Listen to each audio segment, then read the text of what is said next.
Welcome back to another episode of The Universal Lens, where we give you a peek behind the veil of the thinking mind so you can discover who you truly are. From anxiety, depression, OCD, or any mental health or real-life struggle, we will show you how acceptance empowers you, giving you a fresh, new, universal perspective.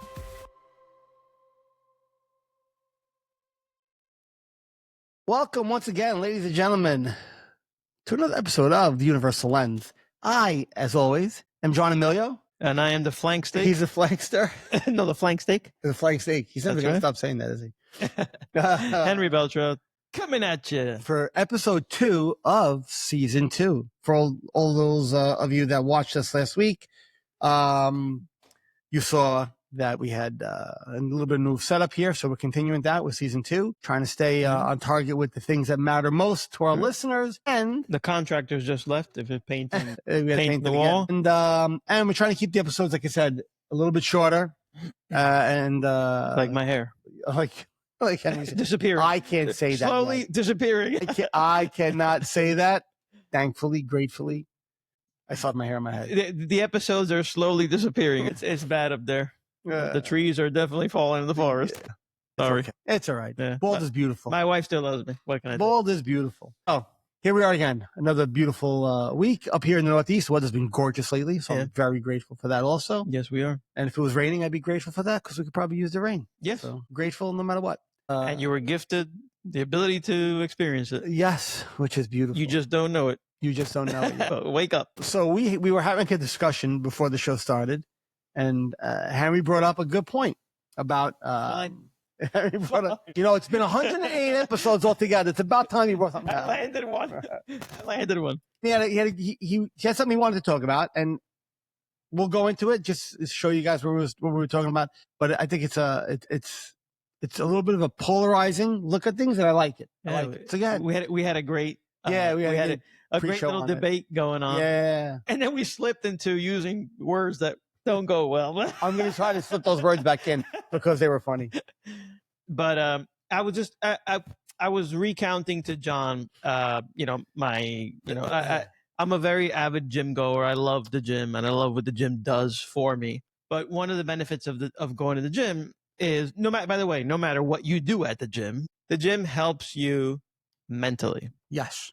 It helps with your mental fitness as well as your physical. It's great because you get the best of all worlds. But if you just sit there for a moment and let's just say you're lifting and you're doing your sets, you're forced. You don't know it, but you're forced to count. And here you go, rep 1, and then you do again, and you do 2, and you do that set 1, set 2, set 3 over and over again. And what you realize that what you have done without noticing, you've meditated. You've had a great meditation session, but you didn't go out there and say unconsciously meditating. You didn't That's funny, like right? you didn't go to the gym and say, I'm going to go to the gym to meditate. You didn't say that. You went to the gym because pick who things knows? up and put them down. You know what I'm saying? Like you got a belly, you want to just be healthy, whatever it is.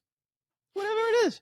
So I was telling John, I said, John, it's a great angle to get people to get introduced to a let's say this aspect is a door opener, really, to be able to help everyone who's watching, who basically, if you ever gotten the critique of, I hear you guys talk and that's all well and good, but the concept is very esoteric. It's like, well, how do I start? And we always say, well, start meditating. And I'm like, well, I can't because I sit there and I fidget. Mm-hmm. Well, I've tried drugs, legal and illegal, and I just can't stop the thought stream. And I've tried banging myself over the head with a hammer, and the thoughts are still there. And I try to sit there and concentrate and meditate. I just can't do it. But we've all been to the gym. Like we all have the capacity to do something at the gym. And I guarantee you, once you get caught up doing that, you'll leave the gym feeling better. And this is where our debate kind of started. And we'll get into that, sure. But more than anything, I want to relate that conscious debate. Right. I want to relate that to everybody who watches, because it's a great door opener. It's been very important to you in your life, the gym. Well, for me, yeah. Working out, staying healthy, whatever. But by the way, years ago when I went to work out, I felt the good effect, but I didn't really understand I just knew that it felt good to go to the gym. And I thought It was just that you beat yourself up so bad I'm that sure there was an endorphin rush part of it that just elevated your mood naturally also. yes. And then we became aware, and being aware and having a level of awareness where we can say, hey, that physical exercise was, as Scott Adams says, the fake because it opened the door. I like that. I like that. It opened the door for you to say, hey, wait a minute. I didn't have that. Was it obtrusive? Intrusive thought. I didn't have that intrusive thought while I was working. You didn't even realize you weren't having it. That's the key. Is you didn't realize you were having it because your focus was on your set, and it doesn't have to be the gym, right? It could be a walk. It could be something that you do. For me, it was baseball. I said, yeah. So this is where the debate started. Where not debate, but again, this is where I play devil's advocate with it. But by the way, I want to do a little parentheses. When I say debate, and we said this is like Einstein and Oppenheimer making the atomic bomb, and they're like, "Well, I think we should put," and they look and say, "No, that's his hell. That's stupid." And then they came up with this beautiful thing. Those are pretty good accents, I gotta admit.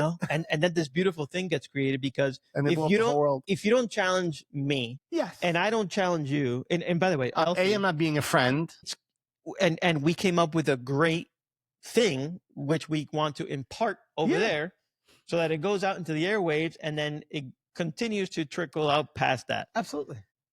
John, who is an avid walker, by the way, he goes to the gym as well, but he also walks. Love walking. And he would do a walking meditation. So when you get to the point that you can realize that this physical activity opens the door for you to be able to understand that you do have some sort of say in your thought stream, that's gold. When you realize that, wait a minute, I have a say in this. Me, not the spongy thing me. And that opens up a world. But he mentioned, well, I'm going to throw something at you. So my monkey wrench was, that's great. And when he was saying about the gym and how it made him feel better and how he was concentrating and meditating without realizing it on the reps or the whatever he was doing there, and that's all well and good. Could not agree with him more. I said, that's perfect. I said, so for me, back in the day, it wasn't the gym. Like mine was my son's baseball team. And I said this 1,000 times. I took my skills of organization that I have naturally, right? As I grew up, they became more prominent in my life, but I took those skills and I used them and they would distract me from anything else. So when I was doing something for my son's team, whether it was booking a tournament or the weekend tournaments or booking this or booking that or scheduling practices or helping whatever it was, I was completely distracted where I did not even remember the intrusive thoughts that I had. It's like it never happened. It did not exist for those 2 hours. A little bit of a respite. It was for me. I was able to breathe instead of drown. Once that practice would end, and the coach blows the whistle. They don't in baseball, but once that whistle blew and we got in our car to go home, if I tell you, it was a light switch. Hey, you remember me? We're here. We're back. Like in Poltergeist, they're here. Like it was that. And I was like, oh my God, I forgot. And here they are. And that's it. And then, back before I knew anything else, it would just be a disaster in my mind until the next distraction. So I was making the point to Henry. I go, okay, so is it a opening door to mindfulness, or is it just a distraction it's not bad, the distraction. I'm not saying it's a bad thing because I would run to it. I get it. Where I would be able to breathe. It's like being lost in the ocean and now you're drowning and you're going under. And here comes this distraction. And that makes you could paddle just enough. You found the buoy. Yeah. You could paddle just enough, right? And this looks kind of weird, but just enough to get your head above water until you realize you learn about mindfulness, and that is that life preserver that comes along, and now you can hold on to it. And not only you above water, but you're floating. And the mindfulness and the awareness teaches you how to swim, where you then don't, not that you don't need it, but you could let that go and you can sustain it on your own. It becomes that's why I said mindfulness awareness is sustainable.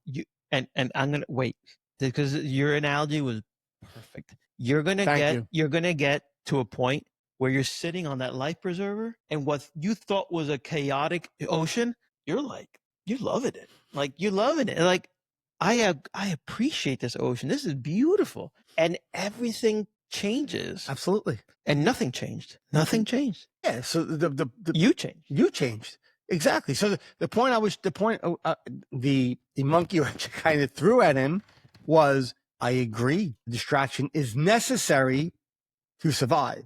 But if we just keep it as a distraction, and I think this is where we were getting to, both of us then, when we were talking and we decided to just say, hey, cut, let's tape this. If that distraction is necessary, but if that distraction only stays a distraction, there's no progression. Yes. As far as your mental state, as far as your bettering of your life, right. It becomes oxygen that you get to breathe, and then you go and you hold your breath again, and you get to breathe and you hold your breath again. Or are you one of the lucky people who alone realize, that distraction shows you something, and then you carry it over? And I would love to say that those distractions would, for 95% of the people, 99% of the people, would evolve automatically into them having this separation and really be able to watch their thoughts in their mind. It doesn't. It's probably more like 2 to 3%, if anything. Very few people naturally, organically will get there just from that. They'll need to go on a spiritual retreat, talk to a spiritual teacher, talk to, a therapist, ACT, acceptance commitment therapy, or whatever it might be, right? CBT, to understand and learn what mindfulness means. Mm-hmm. I know for me, if I didn't learn it, I would still be running to the next distraction. Like hightailing it. Like, yes. How do I get there? Like now. Yes. If my son wanted to play baseball till he was 25, I probably would have been like, guys, where are we going? This is great. Come on. We'll just play a men's league now. I'll schedule tournaments. For me, it was, this is how I'm surviving right now. The same way for you, maybe the gym was how you were surviving at that moment. That's right. That was my monkey wrench. My gym going has morphed. In other words, I get so much more out of the gym today than I ever did in my entire life. And I don't mean physically. Yes, physically helps. Yes, it's nice. Honestly, I'm gonna pat my own back. I've been asked if I was my son's older brother at the gym. Like, I'm 46. My son's 18. All right. I love that. Good looking bastard. I love that. But that is all secondary, because the war we have in our mind, minds is something that only we individually know. Just like, again, you got back in your truck. Here comes black cloud again. Oh my God. And by the way, you wake up in the morning, your eyes open, there it is. That's how strong those intrusive thoughts are. It's right there. It was waiting for you to go, okay. I used to wake up in the morning. There would be a morning I would wake up and I would not know, like my mind hadn't registered anything yet, right? I'm walking to the bathroom, I was going to go to the bathroom, wash my face, whatever I was going to do. And in the back of my head, my mind started saying, we should be worrying about, and I would actually have a thought, we should be worrying about something. There's something that's important, John, that you're not remembering. There's something, and I would want to just stay where I was, because I knew at any second it was going to pull that index card out and go, oh, here it is, harm OCD. You almost forgot it. And that's it. And then it would happen. And then that's it. The rabbit hole, blah, blah, blah, blah, blah. Yeah. But isn't it amazing when your mind is like, it's not that your mind forgot it, because you don't forget it. There's no delete button. Dr. Stephen Hayes, sorry, I get ahead of myself sometimes, says it best. He goes, the mind does not have a delete button. It's just a matter of recall. Is it going to recall that thought or that memory? It doesn't, it never forgets. You never forget a memory as long as your mind is functioning properly, right? You don't forget a memory. You still have access to them. It's a matter of recalling it. So you wake up in the morning, you don't forget. We use the word forget because English language, it's easy to use. You didn't forget that you had an intrusive thought. Or when you were at practice, you didn't forget you had an intrusive thought.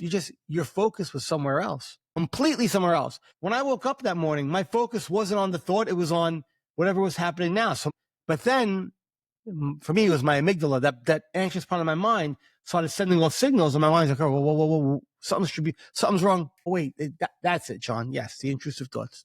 We almost forgot, but here you go. These are for you. Thank you.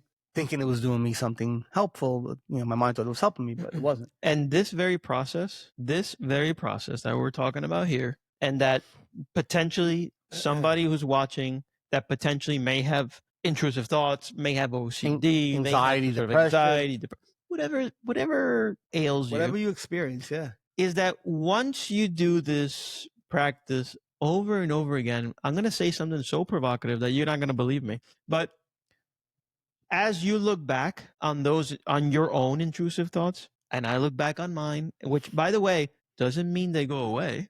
No, we just know, we understand what's going on, and we totally learn how to, like, OCD doesn't leave you. No, It's still there. We transcend it, but the truth is, No, that whatever misfire in my mind is still there. It happens. So what I'm about to lay out is like, no way. I don't believe you. But believe me, like, I'm living it, and you are too. When you arrive to the level where you're at now, where you have practiced so much, you even are thankful for having it. Of course. I am 100%. grateful for the experience, because, yeah, again, the book, by the way, get the book, because you'll understand so much more, and you can use it. Really, you can use it. And just, but anyway, he transcends OCD. That's the book says, How I Transcended OCD.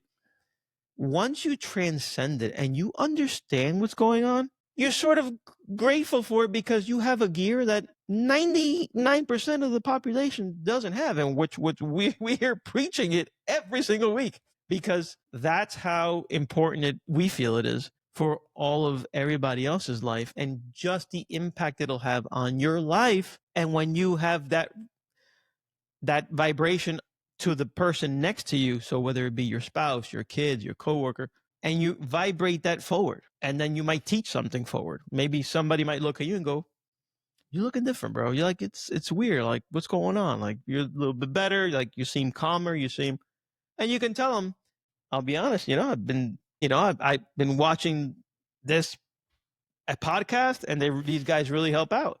Watching this podcast, perhaps you're going through some sort of mental health therapy or not, whether you are not, this is a great, reinforcer to the work you're doing on your own. This podcast can be a great reinforcer. This is like the extra work that you can get, and sure. and help you get stronger in mindfulness, and just reach your awareness, or increase your level of awareness, and was it Eckhart Tolle says, how do I know when I've reached ultimate awareness? Well, no, he actually he ends one of his, I think it was The Power of Now. He ends the book where they had the way the book was written, like somebody would ask a question and he would answer it once in a while. He said, how do I know when I've fully surrendered? And he said, when you no longer need to ask the question. As long as you're asking the question, how do I know when I've accepted it? How do I know if I've accepted this thought? If you're asking the question, you haven't accepted it. Because once you've accepted it, the need to ask the question falls off. It falls away. Yeah. It might want to creep up, but you see it and realize there is no answer to that question because I've accepted it, and the question falls off. It's a cliff. And you watch them fall into the abyss. You watch all these questions just fall off. So when Henry was saying before, about the working out, and I was funny because I was watching and lead up to this, and I said I love this, and there's so much truth to it. I said, but there's an angle. That's why I said we're going to do this, but it's going to be a quick episode, because there's going to be an angle where we're going to hit a wall, and it's going to be like, well, we can't tell people that it'll help stop the thought stream. That's the words you use, right? Because what it does is it distracts you from the thought stream. Right. But how do you actually stop it?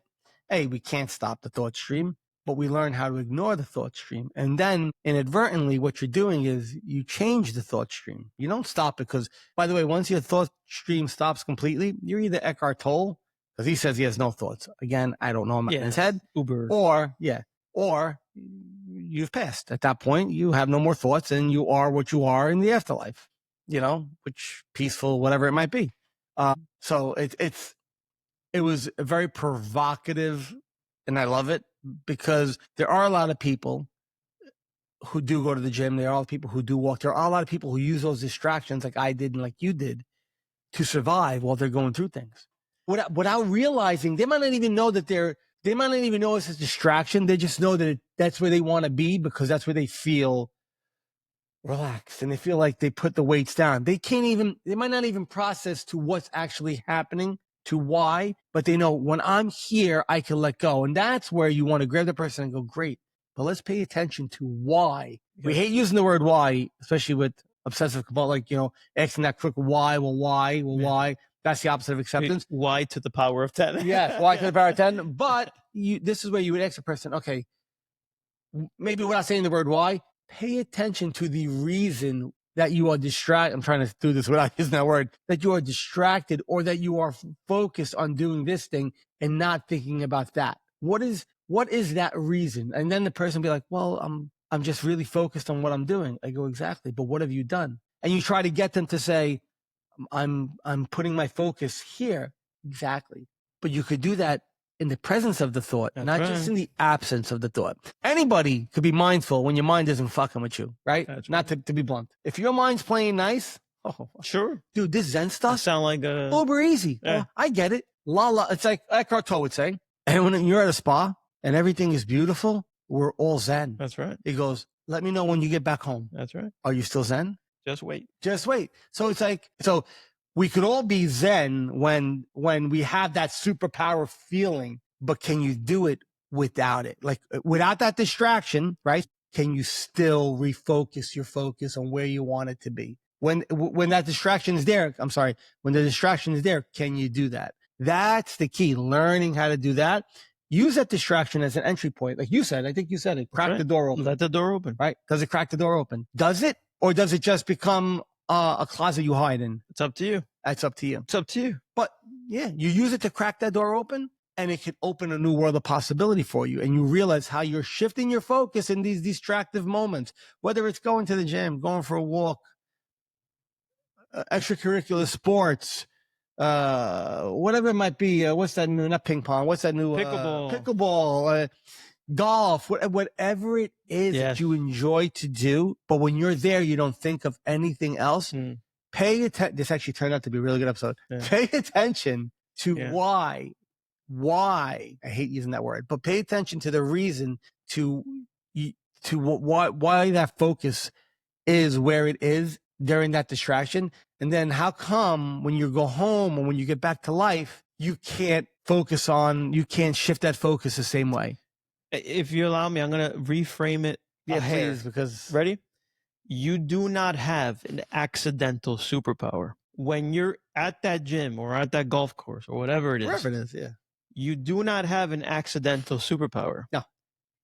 You have the ability, you have the power, you have the superpower to do exactly what you just did there, except, wait a minute, at any point during the day, in the presence of ugliness, but that's going to come.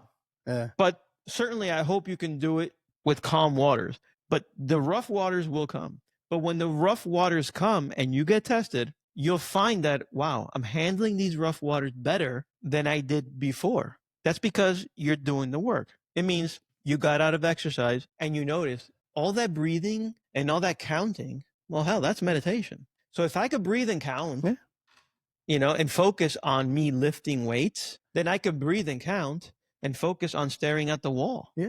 Okay. Hey, you're on your way. That's like somebody telling you if you tell them, if you said that to them and you actually said that, you're doing it, and they go, I don't know how to meditate. You'd be like, what if I told you you've already done it? You've done it. Yeah. What do you mean? Yeah. Henry goes to the gym. He was meditating. He didn't even know he was meditating. He didn't know he was meditating. I didn't know my distraction was a form of meditation. It was me shifting my focus to something I wanted it to be on, right? Because that's what meditation is. It's, where does my focus want to be? My breath. People think meditation, we all think, and there's a lot of benefits to that, but it's not for everybody. Not everybody can meditate that way. And I think we've been programmed to think the only way you can meditate is by sitting in a room in a yoga class, breathing in, breathing out, counting. Yeah. There is an absolute benefit. It is phenomenal. I've done it. I enjoy doing it from time to time. It's not for everybody. Certain people are wired a certain way where it doesn't rank high, we said before, on their value system, right? That's not how they want to do it. But if you like doing it, if you've done it for me, baseball, for him at the gym, wherever, golf course, wherever you enjoy doing it, realize you've already meditated, meaning you've put your focus where you want it to be and you've let everything else drop off. You could do that anywhere you want, except again, it gets trickier when the bear's behind you going, I'm right here, right? When it's not there, like I said, we could all be Zen. Everybody could be Zen when we're not tested.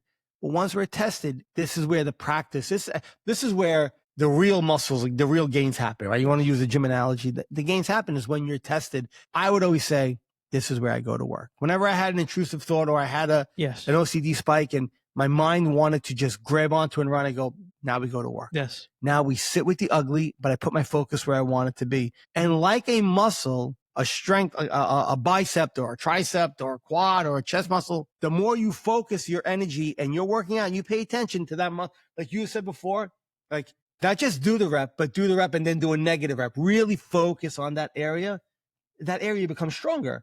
The same way if I say, thank you, intrusive thought, but I'm going to put my focus here. I'm going to manually put my focus here. It means I'm aware and consciously saying, I want to focus on what's going on here, even with the heebie-jeebies that are happening in the background right now. And all of a sudden, that muscle becomes stronger. That neural pathway becomes stronger. That presence grows. That light gets brighter, right? Whatever word you want to use. And you're able now to implement it more and more and more. Shitty things still happen. Don't get me wrong. The mind still is going to do what it wants to do. But now you have a built-in life preserver. You don't have to wait for somebody to throw it. It's like, oh, I got a raft. We're good. You're going to feel very, very empowered by yourself. It's crazy. Yeah. But, and I'm going to be completely honest with everybody here. I still struggle with these moments where the seas where the seas are super rough and there's high waves and they're crashing on me, and for a moment I feel like, wait a minute, but my awareness is already there.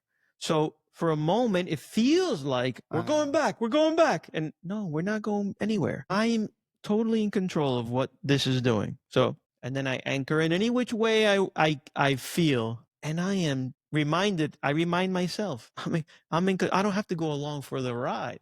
I'm in control. I already have my life, as you said, my life preserver. I'm good. But it might, because the life happens, and for that moment, you might feel like, oh, here we go. I'm out of control again. It feels like that for a split second. But keep doing some anchoring work. Meditate. Keep flexing that muscle. Yeah. Because once you understand that, and and all you really have to do is like riding a 2-wheel bike. In the beginning, you're like, oh God, I know when you take those training wheels, I'm going to fall. And you fell, you scraped your knee, you hurt your knee, you probably, hit your head, for who knows what happened. But after the third or fourth fall, you understand what the 2 wheels balance, you understand. And now you just get on a bike and go to it. And years can pass. 40 years can pass. You're going to get on the bike and you're fine. That's this.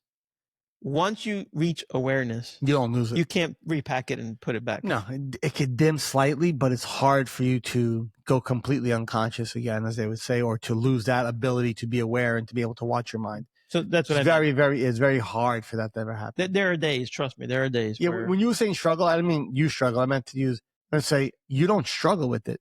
It's just something you experience now. Correct. Because even when we say we struggle with it, struggle means it's a fight correct. Hard and I know like a lot of, and this is probably not popular and it's not going to help my social media presence at all.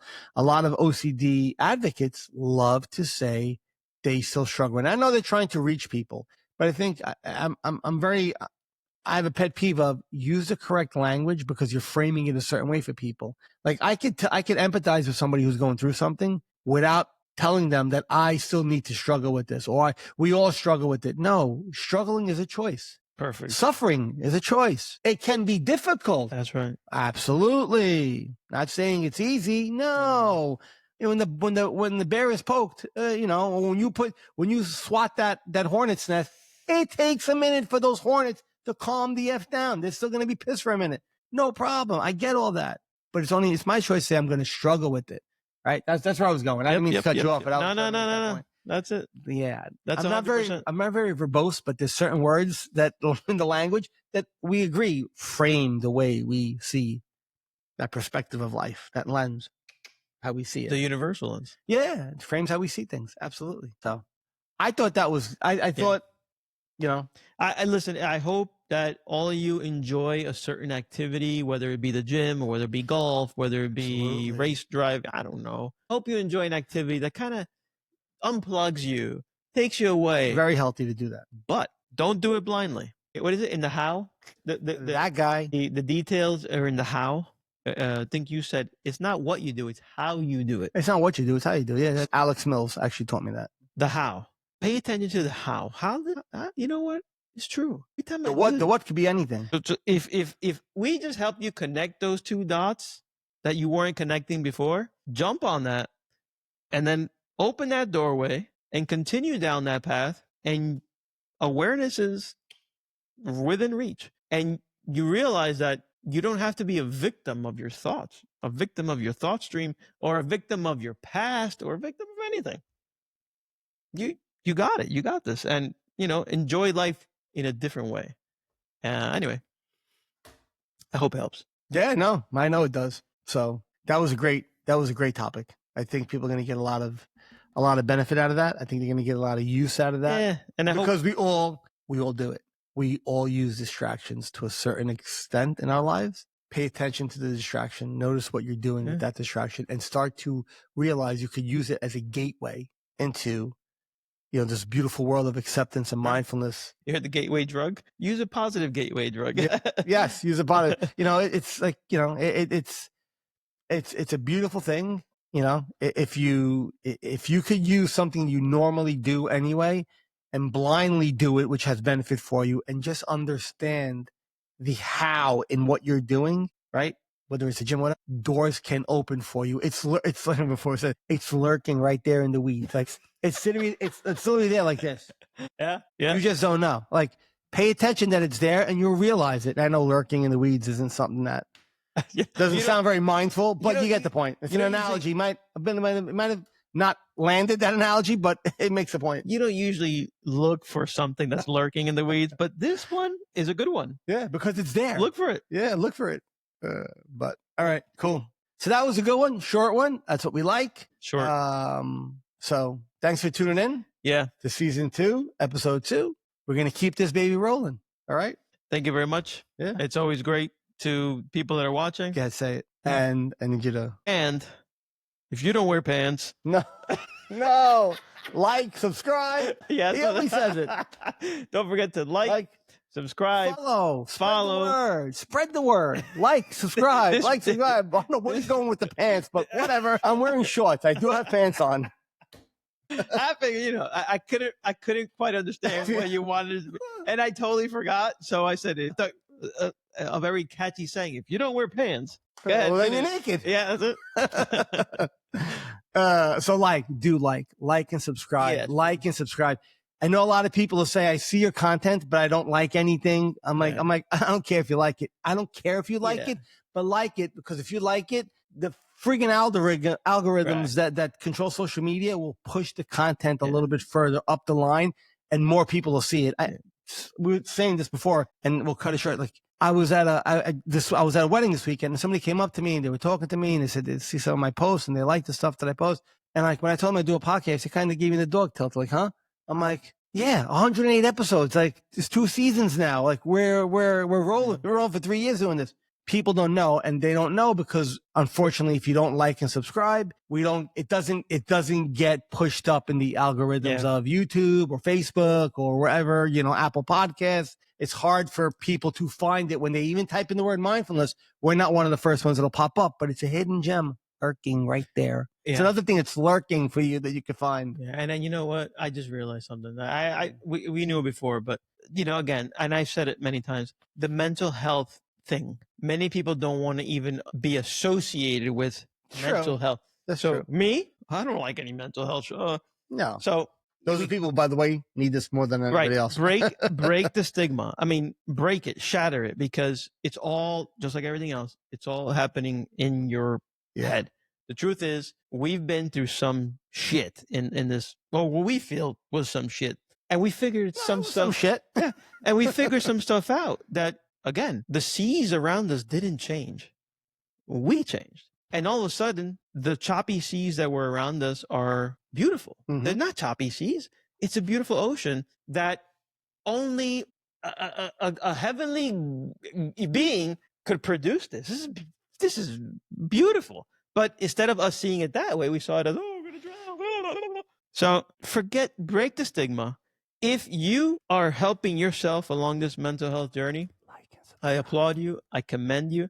Like and subscribe. Like and subscribe because it's subliminal. Like and subscribe. Just keep repeating. Like and subscribe.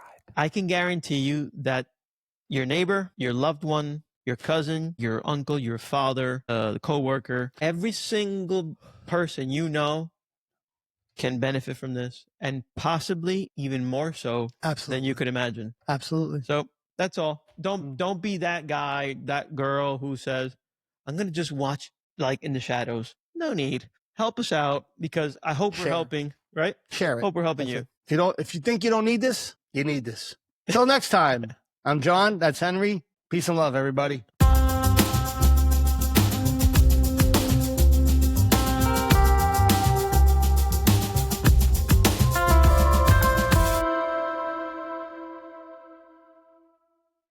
The insights and discussions that we speak about on our show are our own opinions and based on our life experiences.